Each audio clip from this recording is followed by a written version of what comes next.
When interviewed, Giger has talked rather negatively about the subject of religion, and he has confessed from time to time about creating details in his art that deliberately spite religious viewers. For example, his original concept art for the movie Alien featured a slit in the alien eggs that was deemed by the crew to be too obviously vaginal. Responding to their concerns that Catholics might be offended by this, Giger admits in the accompanying text of the Giger's Alien book that he intentionally changed the egg openings into a cross-section vagina designed as a reference to the Christian cross.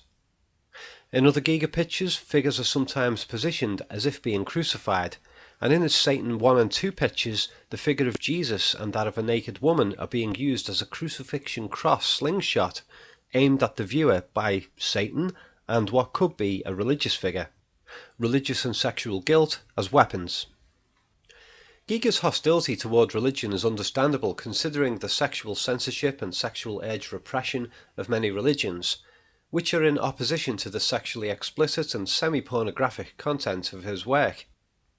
But there is another pattern in Giger's art that appears to be in opposition to religion: the mortality of the individual. A major psychological function of institutional religion is that it enables its followers to deny the strong possibility that when we die, it is truly the end of our awareness and existence. But Giger's work tends to scream the opposite message. The twin life-creating forces of impregnation and birth are present in hundreds of Giger works: penetration, eggs, semen-like splodges, umbilical cord-like facial attachments, babies, and so on. But also there are opposing features that appear to depict death. There are skulls and exposed bones or rib cages, and often those deathly features are combined with the birth elements into a sort of birth-death fusion, so that the humanoid figures look neither dead or alive. Their body mass often appears to be made of substances that are both fleshy and skeletal at the same time, Giger's incarnation of the living dead. In other instances, such as this figure or the concept sketches for the space jockey in Alien, humanoids appear to be growing out of thick splodges of white goo, which probably represents semen. Note that the space jockey appears to be both a corpse and an impregnation metaphor at the same time. The room is womb-like, and the huge gun-like protrusion is penis-like. That might sound like I'm reading in too much, but Giger has definitely used guns to represent penises elsewhere in his work.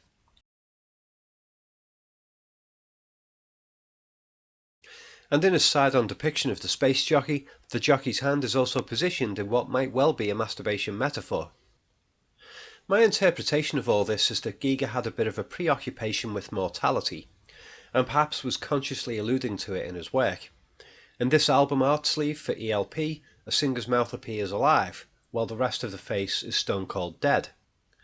The idea that we are basically born to die and are thus already dead is presented in many of his works, but perhaps most powerfully in this image. Semen, represented as the baby faces they have the potential to become, are moving upward through a penis, and as they reach the tip for ejaculation, they are turning into skulls. And here's a similar example: lots of babies in sacks coming out of a phallic tube emerging from a fat figure. As they come out, they're sort of alive, and as they reach the floor, they're dead and rotting.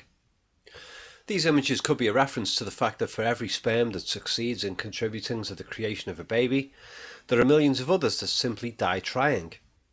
But I suspect it's as much a suggestion that we are all born to die, and that birth itself is therefore effectively death, our fate sealed as soon as we enter the world. It's also very noteworthy that this painting is called Passage Temple. The passage obviously referring to our entry into the world, and the temple is a place at which we worship. Again, it seems to be that Giger is mocking religion with a message about mortality. This mortality interpretation is supported elsewhere in Giger's work. I'm not a big fan of the Giger bar artwork, as it seems to me to be a conceptually watered down, user-friendly version of his more challenging work, but the handles of the external doors are connected to skulls, as if we're about to enter death, and guests sit in ribcage chairs like fetuses, and above them are stacks of skulls, maybe a cheeky nudge that everyone who sits in these chairs is destined for the grave. The babies in his pictures usually look diseased, and their coloration often looks like their flesh is rotting, zombie babies effectively. These ones all sat in chairs may as well be Giger's own audience. Very rarely in Giger's work are his humanoid figures depicted with the natural warm tones of living human skin, and despite the figures sometimes being ripped half open to reveal their innards, the colour red is hardly ever used. These figures appear to have no blood running through their veins.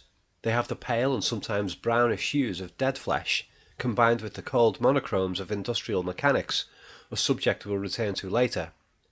So this notion that birth is death seems to be consistent in that very rarely does an organic figure in Giger's work truly look alive. There also hardly ever seem to be depictions in Giger's art of positive spirituality.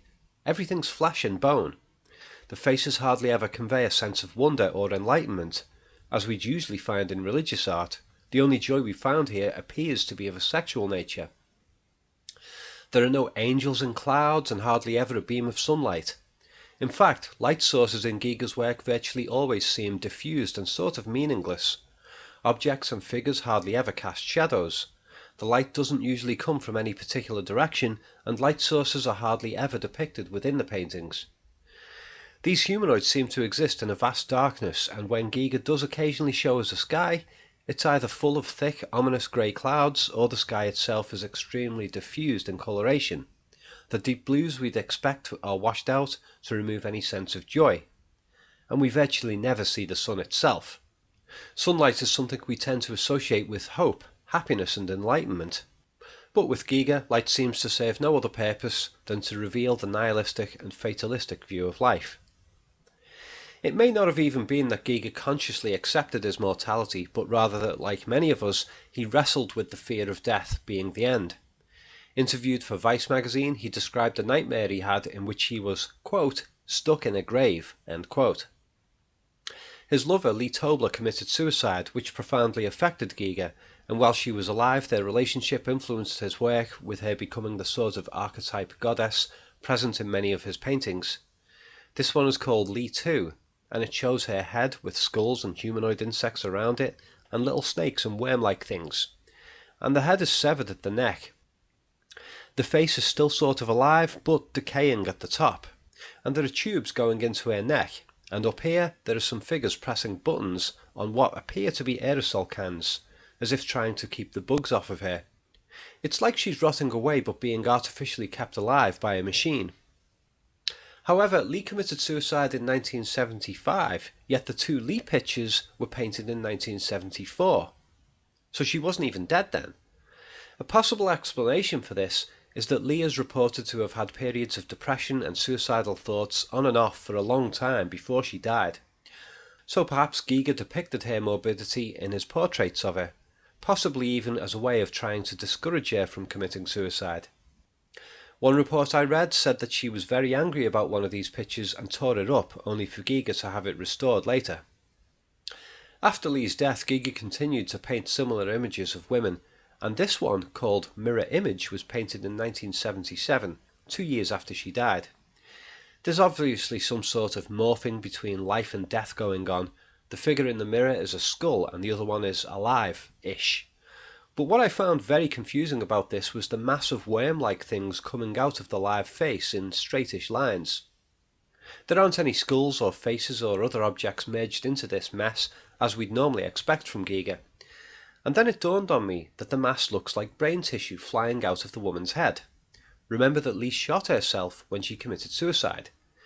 And then I noticed that there is some sort of drill or mechanical device pointing at the head on the right side, and a similar but less prominent design here on the left. So it appears to me that this is a depiction of Lee's last living moment, the split second where she is caught in limbo between life and death as a bullet blows her brains out. It's powerful stuff.